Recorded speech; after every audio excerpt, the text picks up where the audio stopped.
My guest this week is Donald Critchlow. He's a widely published historian who leads the program in political history and leadership at Arizona State University. His new book, Revolutionary Monsters, 5 Men Who Turned Liberation into Tyranny, is out, and I brought him on to talk about that and why it's important to learn about them and how it relates to what's happening in the world today. Donald, welcome to the show. Well, thank you very much, Charles, for having me. So the book is Revolutionary Monsters, and I want to start off by asking why this book at this time? Well, what inspired me to write the book was when I saw one poll that said that 52% of young Americans think socialism is good. And then I saw another poll and it said 20% of young Americans believe that private property should be abolished and it should all be owned by the state. So I was quite concerned about this, and I decided to offer a history lesson to them through Revolutionary Monsters. Today, many young people just don't know history. Indeed, the other day in class, one student said he had never heard that Poland had been a communist country, and he had never heard of the fall of the Berlin Wall. And he was a third-year history major. So that's what propelled me to write the book, Revolutionary Monsters, in order to tell students what's happened when they get infatuated with complete social equality. Equity is accepted these days. In the book, Revolutionary Monsters, you talk about 5 men who turned liberation to tyranny. The liberation to tyranny part is obviously important because you're drawing from these kids who know nothing, who are talking about, they like socialism, they think private property is bad, or they're saying things like, we need, what is a big push we've had the last few years when Trump was president? Resist, right? We need to resist. So revolution is good. So I assume you narrowed down the many bad dictators and leaders to the ones who started through revolution. But obviously there are many more than 5, right? So how did you decide to write about these particular 5 guys? Well, I think they were all monsters, and so that was easy to pick them. I tried to pick people, these monsters, revolutionary monsters from 5 continents. So we have Lenin in Russia, Mao in China, Castro in the Caribbean, Latin America, and Mugabe in Africa, and Khomeini in the Middle East. So I tried to show how this wasn't just unique to Russia or the Western world. I think in addition to lacking history, we have a warped sense of understanding of the human condition. People think that most of us are just good. They don't think that people are evil. So nobody's evil. If they do bad things, it's because of the government. It's because of capitalism. It's because of the white man. It's because of income inequality. They don't believe that some people are hungry for power or some people just who just have evil in them. And I think that both the people you write about in the book and many others, you can talk about Amin and Hitler and Pol Pot. And there's so many examples of people hoarding power and mistreating others. That is sad and somewhat shocking that such a large and growing percentage of people think that, that's just a fluke, right? That's just those guys. We have grown technologically, I say, and, through innovation to the point that we now can fix human nature. So in addition to the revolution angle that we'll talk about, what do you think about those problems, about just the lack of general understanding of human nature? Yeah, I think that's the really good point, Charles. And that was the key theme of the book, Revolutionary Monsters, how these men really believed that they could create a perfect society, the new socialist man or the new religious man. Trotsky in the Soviet Union under Lenin went so far as to say that under communism, physical characteristics of humans would change, that men and women would be taller, walk more erect, and even sing better. So this is the promise that these revolutionary monsters offer to the people. People buy into it in moments of social discord, and then they find that tragedy follows. There's all of these monsters create police states, purge the opposition, and then indoctrinate the populace that's been terrorized into believing that things are going to get better. Let's talk about their start. The revolutionary monsters that we speak of here in the book talk about how did, let's say how Mao and Lenin, how they got their start and were able to spin a positive from their revolutionary views. Well, all five of the monsters I explore in this short book, Revolutionary Monsters, all had university educations. And all of them, when they went to universities, were learned about Marxism, anti-colonialism, and that inspired them. People like Lenin, for example, became a revolutionary Marxist really quite young after his brother was executed for trying to assassinate the Tsar. So while he was at university, he began to read Marx. Similarly, Mao went to university and began reading Marx. He came from a lower background than the others, but his father was a relatively wealthy peasant who employed other peasants. And so when he got to university, he too became a revolutionary. Mugabe in Africa and Zimbabwe, which we don't know much about African history, he was sent by the missionaries to go to university, and he began reading Marx, and then began a career of revolution. I might also add that all five of these men were welcomed by the Western press and treated as kind of heroes. Even today, Che Guevara is romanticized by the young. So just having a university education isn't enough, and that's why your kind of work, Charles, is important. Offering opportunities for younger people to really learn history and civics. Right. I'm sure there are other similarities, but what would you say were the differences between them, either in their rise or how they managed their tyranny? Well, I think there's more similarities than differences. Obviously, they're coming from different backgrounds. But I think all of these societies where you had revolutions, it really begins with bad ideas beginning to infiltrate into the minds of young people. So already in the 1860s, 70s, young people in Russia were reading Marx. Similarly, by the time Mao was a young man, 1910, 1911, everything was, all the intelligentsia were Marxist. Intelligentsia were Marxist. We could go through and similarly with Castro in Cuba. He came from the wealthiest family, and when he got to university, he too began to read Marxism. So there's a lot of similarities that we should be fearful of. I might also add that one of the other patterns is not only bad ideas infiltrating the young. In each of these societies, the ruling elites have really lost confidence in their own regimes. They saw themselves as corrupt and just only concerned about power. So when they were threatened with revolution, they really didn't have the confidence to respond. So I think there's a lesson here for us today. We see bad ideas beginning to infiltrate our young, in which we have students who think that socialism and private is good and private property is bad.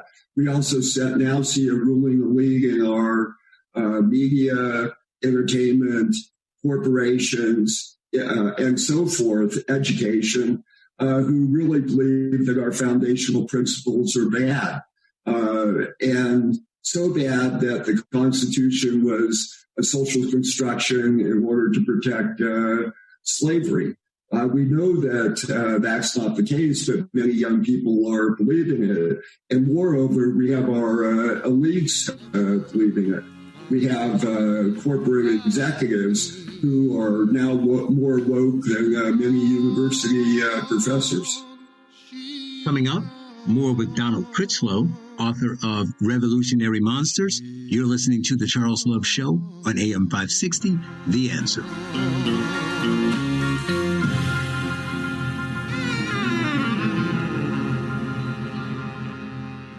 We return to The Charles Love Show on AM 560, The Answer. Once again, here's Charles Love. Are you tired of summer nights in Maine? Welcome back. I am continuing my conversation with Donald Critchlow, author of Revolutionary Monsters. And in the last segment, he mentioned a similarity between them, that these 5 monsters all went to university. So here I asked him a bit about the problems of the intelligentsia then and today. Is secularism an issue in how they came to power or how they led? And to tell us about other similarities and differences between the two. You were talking about the early 20th century and the intelligentsia. And you saw me chuckle a bit because I was like, oh, that sounds a lot like today. You know, the people we should be able to look to as the most learned, the people who have the best understanding of both history and how things work, are leading us down a bad path, and the rest of us are just blindly following. And it's not shocking because I talk about it being human nature, but it is unfortunate that it's happened. And I think that our technology and social media and things of that nature have kind of supersized it. But you said there are more similarities than differences, but I do want to ask you about one thing. So of the 5, I want to know your thoughts about secularism, because I would think that outside of clearly Khomeini being different, that there is a similarity among the other 4 of being aggressively resistant to any religious beliefs, very secular in their beliefs and how they went about their tyranny. So talk about that and if that played a part into either how they reigned or how successful they were. Well, all of these men create, including Khomeini, create cults of personality, and that replaces the any kind of religion. Khomeini has been especially powerful in doing this. At one point when he's coming to power, people in Tehran said that you could see the face of Khomeini in the moon, and tens of thousands of people gathered to see the moon, to see Khomeini's face. And so you have one of the things that's similar again is with the exception of Khomeini, who has his own agenda, a Shiite agenda to eliminate all religions, and the Sunni Muslim, he calls for world revolution too.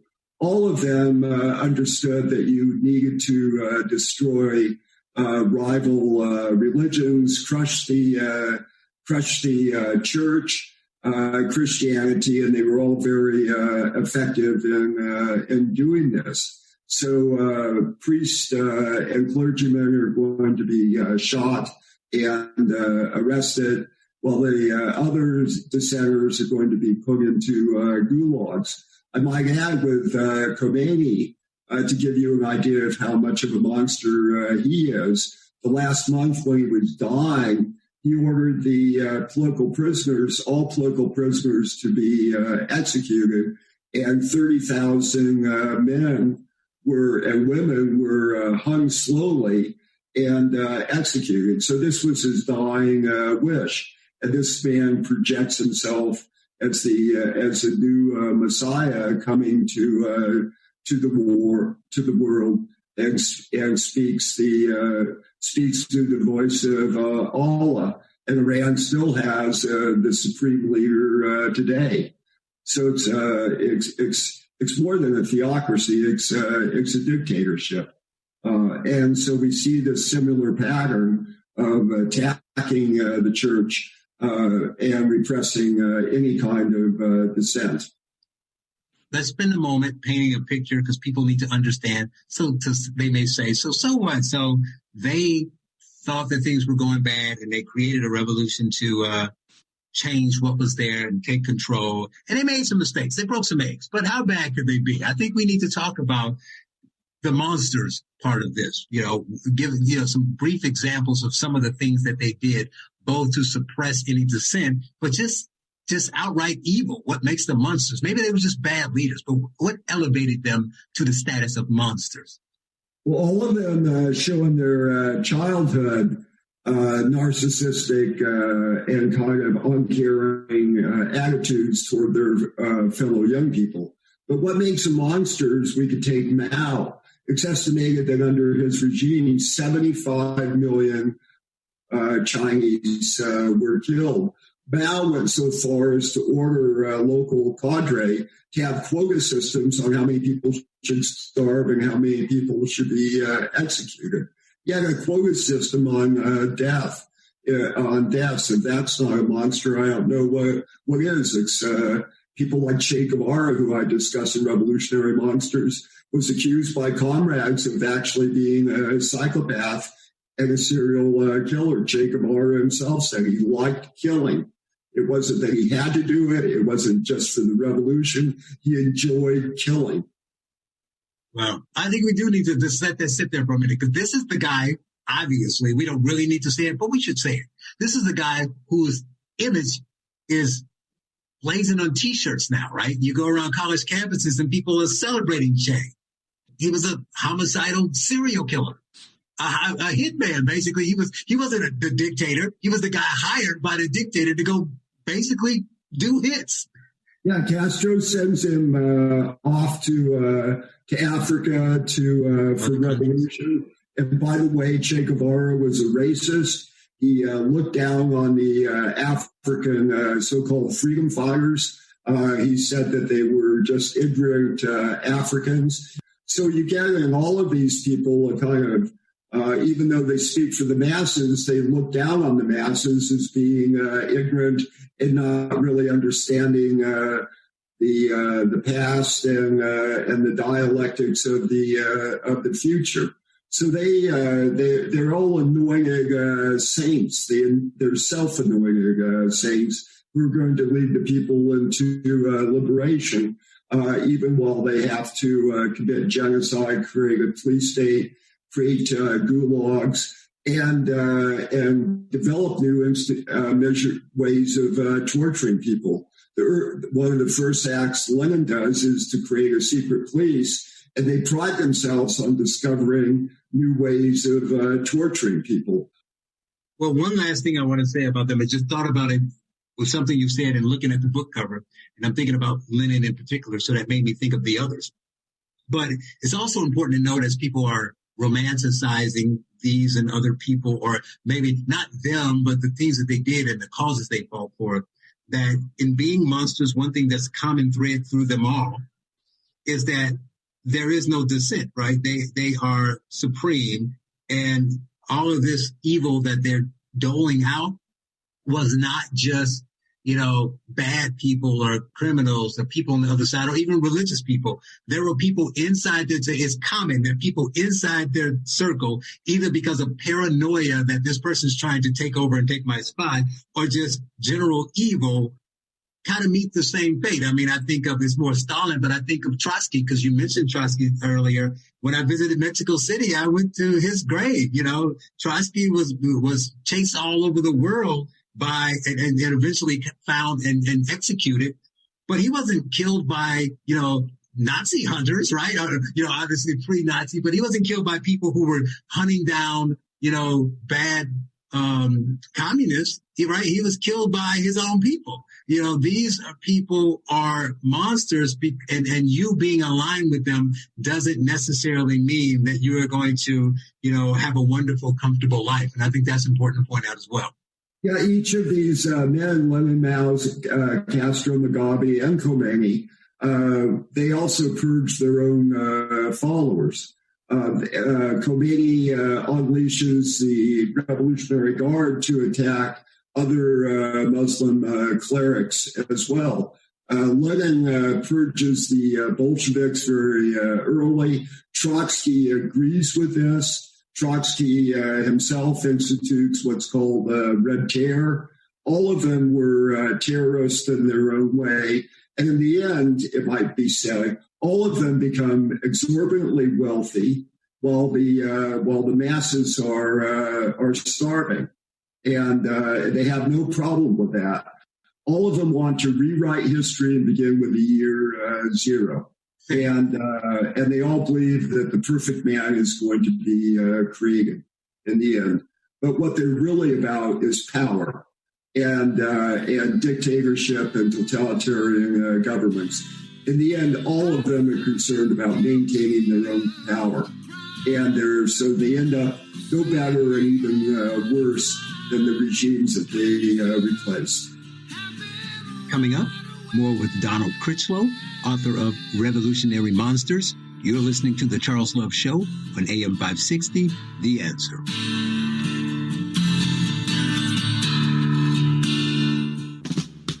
You're listening to The Charles Love Show on AM 560, The Answer, with your host, Charles Love. Welcome back. I am continuing my conversation with Donald Critchlow, author of Revolutionary Monsters, 5 Men Who Turned Liberation into Tyranny. And in this segment, I talk about the liberation part. I asked if there's something particularly evil about coming to power by telling the poor that you're going to help them and you're on their side, and then turning out to be worse than what was there before. Is there something particularly evil about those who come to power championing those who are the least of these, the proletariat, fighting for the little guy, and then doing this? Well, I think it's important to point out that they each came to power at moments in history, and they're able to take charge of revolutions and then direct them toward their own aims. The so-called Bolshevik Revolution should really be called a coup d'etat, because Lenin, through basically fewer than 1,000 members in St. Petersburg, was able to gain power, and using St. Petersburg was able to then expand his power. Mao, on the other hand, represents more of a mass power, a mass movement. But Castro is similar. It comes to power in a revolution, but very quickly creates a police state. So all of them are narcissistic. All of them are monsters in the end. And I think you keep hitting on a very important point, Charles, that all of these people and their followers believe that you could create a perfect society with complete social equality. And there's a big difference between a political revolution that overthrows, let's say, the imperial power, but they don't believe that our founders, for example, didn't believe that you were going to be able to complete and institute complete social equality. They would have thought it was madness. And similarly, the people in Poland who revolted against the communist regime, it was a political revolution. They had seen enough already of those people who talked about social equality. They just wanted political change and opportunities for full representation. And that's what we're seeing today in America, powerful elites having taken control of the government, of our institutions, the long march through our institutions, and now people are reacting.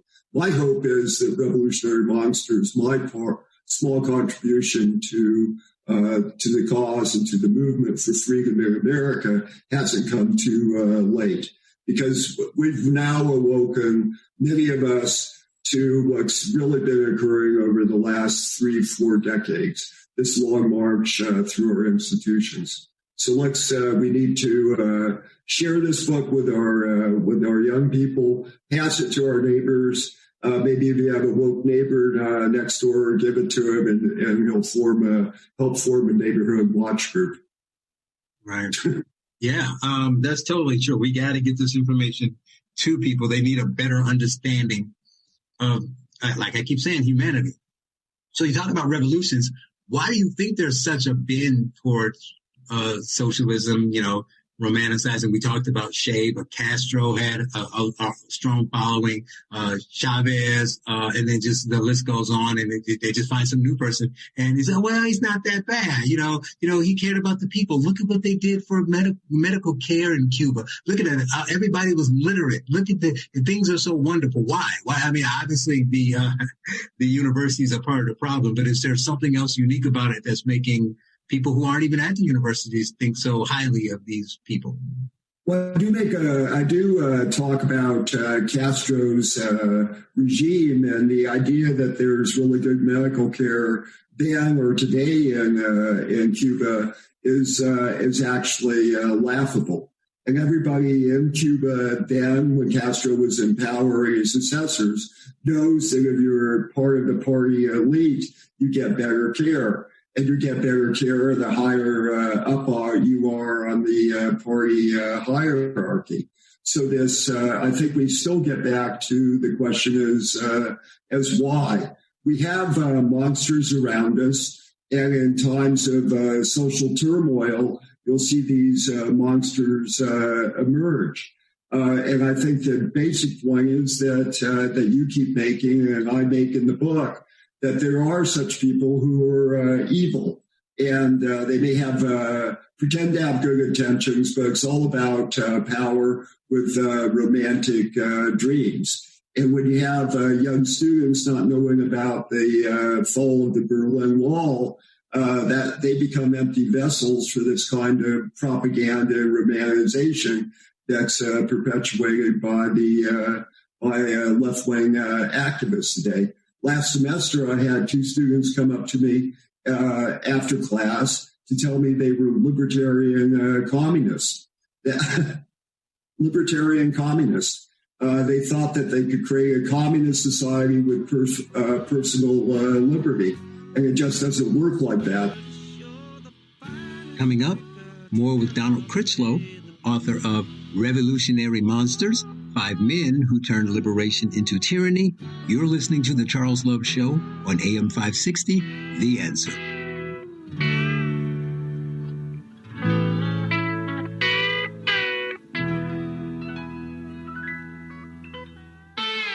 Now, more of The Charles Love Show on AM 560, The Answer, with your host, Charles Love. Welcome back. I am continuing my conversation with Donald Critchlow, author of Revolutionary Monsters. And in this segment, we shift to education. And I asked him about that. I say that whether intentional or not, we have not taught people what they needed to know. And now we have generations of people who know just enough to be angry, to be dangerous, but not enough context or logic to really think rationally and why this is a problem and what do we do about it. I think the educational system has been intentional. History that's being taught all around victimization. So larger issues like the fall of the Berlin Wall, the Constitution are not being taught. And that gets to the other important issue, that it's just not teaching civics. We need to do that, but it's also a question of who's going to teach it. There would be many left-wing school teachers who would be happy to teach the Constitution as an evil document. So we have immense problems on our hands. We're beginning to awaken to what's happening in this country, but we're going to have a long march ourselves, and it's going to take more than one election, 2022 or 24, to begin to change things. But we're in a battle for America. And let's face it, Charles, we're doing a very good job destroying ourselves from within, dividing ourselves along racial and gender lines. And that in the end is going to lead to a destruction and the fall of America. It might not happen tomorrow. It might not happen the day after. But eventually, when people are divided and they don't have beliefs in the foundational principles, that civilization falls. And for those of us who think that America's been around for just 200 or so years, and think everything's fine. We're going to find ourselves much like other empires and wealthy countries that fail too, sometimes with social eruption, but also other times just kind of withering away. One thing we can do is try to reach common people and, highlight the hypocrisy of the way people think. So what I mean, not political, but these young people you talk about, they scream authoritarianism, but they like big government. They blame organized religion for everything, but they don't know that multiples of people, millions more people have been killed because of their beliefs in religion or for evil secular reasons than have been killed in the name of religion. But they think every bad thing that's happened in the world has happened because of religion. Say religion's bad because look at all this bad, and they don't see any of the good that people have done, charity, hospitals, and all those things because of religion, because no one teaches it. You talked about teaching the Constitution. They will teach it as you said, an evil document because they don't think the people you write about in your book are monsters. They think the founders are monsters. So to think that Jefferson is worse than Mao is a problem, right? And it's a big one. So I think that there has to be a way that we meet them where they are and explain to them and show them, the nuance and the logic that they're missing and the context that they're not getting from the teachers. Because we don't do that, they're going to go to that school, hear what they hear, and go to the ballot box and vote for the people who are more Mao and less Jefferson. Yeah, I think you're absolutely right, but we're beginning to see a backlash and an awakening, seeing in parents across the country at school boards protesting the kind of indoctrination, neo-racist indoctrination that's being imparted among their young children. And we're also seeing at the same time the big government unleashing a politicized police force to investigate whether these parents are domestic terrorists. I mean, so we're not looking at our own people, concerned parents, as domestic terrorists. That's part of the division that's going on, and we should all be fearful of this. And I think your point about pointing out the hypocrisy of the left. The left used to fear the FBI. They used to fear the CIA and our intelligence agencies, and now they're welcoming them. It's pure hypocrisy, but we can win that battle because I do think we have logic and history on our side. And I should say that history is not just black and white, although it tends to be the case of darkness and light with these monsters. But there's a lot of gray areas in history and nuance that should be taught.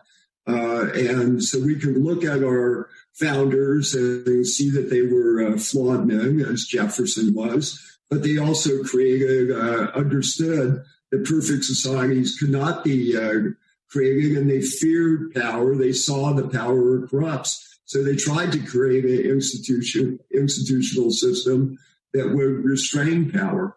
But they also believed that ultimately any kind of institution that was going to create it confronted a problem with human nature. And so they understood that you needed to have civic-minded citizens. And that's where I think the real problem really rests, as you pointed out. It's just not a political problem we're facing today. It's a larger cultural problem that really begins in the late 60s and is very steadily marched through our institutions. Coming up, my final segment with Donald Critchlow, author of Revolutionary Monsters, 5 Men Who Turned Liberation into Tyranny. You're listening to The Charles Love Show on AM 560, The Answer.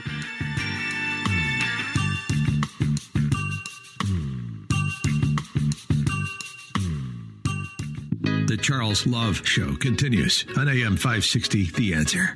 Here's Charles Love. Welcome back. reached the final segment with Donald Critchlow, author of Revolutionary Monsters.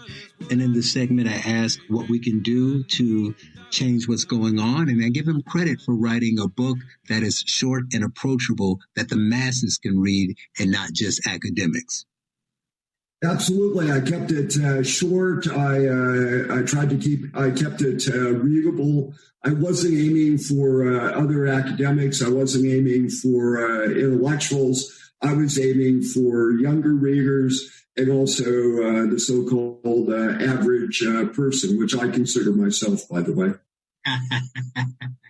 Yes, average people. The average people need to do this. So quickly, lastly, I want to say, summarizing the book, what can we learn by studying these five men?